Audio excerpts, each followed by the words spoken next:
Hello everyone, Ben Williams here from Old Tin Cup Habitat Restoration Enhancement, and here we are back with a video for you guys.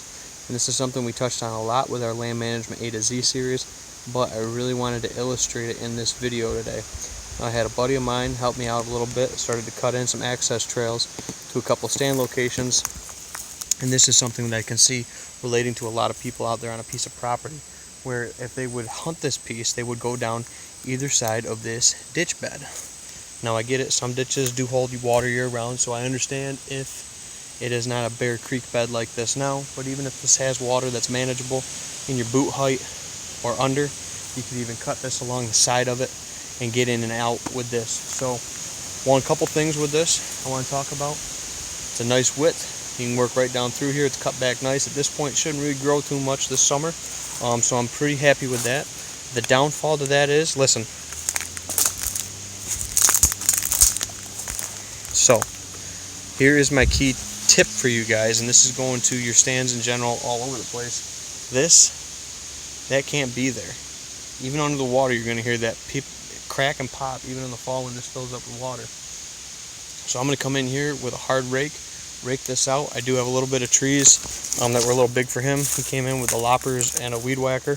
But there's a lot of this too, so any of this, I don't want any of this in here. Any of this stuff that's going to brush on my clothes, brush on my pants when I'm walking in and out of this location, these stand locations down through this piece of property, because this will take me from the south end all the way to the north end.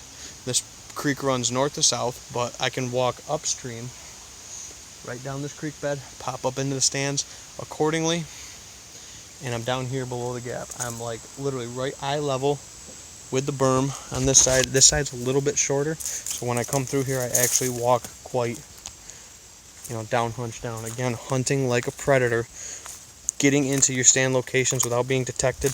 This is as scent free as possible. As you can see, I already started to move some of the brush off as I was checking this out, because he said he was in here working the other day, so I appreciate that. Thank you very much, Matt, for helping me out trim some of this trail up and get it started. This was something I cut in last year, but obviously had more trees come down, had more debris come down with the creek water. So again, it's a dry creek in the summer right now, so this is a very good time to get in here and do this work.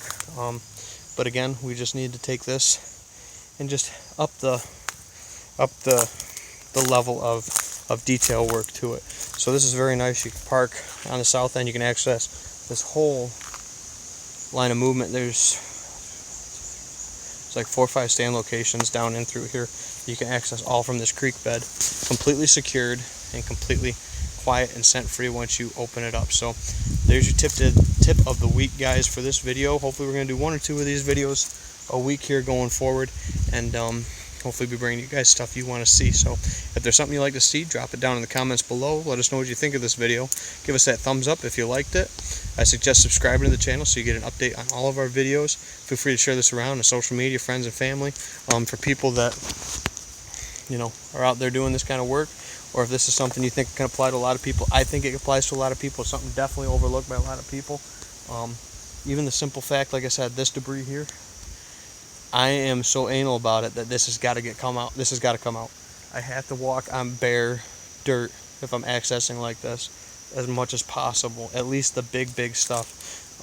That's going to make that sound that when it's not windy like today, that it's going to just be quiet. And again, I got to cut a little bit more of this brush back. Chainsaw work and a hard rake, moving this debris out of the way, getting a nice walking path. And I only need it a little bit wider than my shoulders. I don't need it where I'm have a 4-wheeler wide width going down through here. So there's your tip of the day, guys. Work on your access, make it as scent free by getting the debris and the logs out of there. Like I said, I'll cut this log right out so I don't have to step over it, rub my pants on it, anything like that. No contamination of scent. The only scent that's going to be here is the disturbance of my boots on the ground.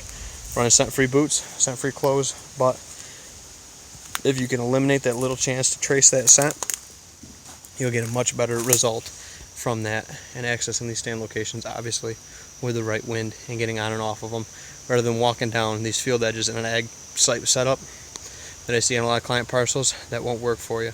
Work inside the hedgerows, cut your trail out inside the hedgerow or in the old creek beds, and you'll kill more and better deer this fall and the seasons to come. I guarantee it. Thanks everyone for tuning in. I'll catch you all next time here in the field.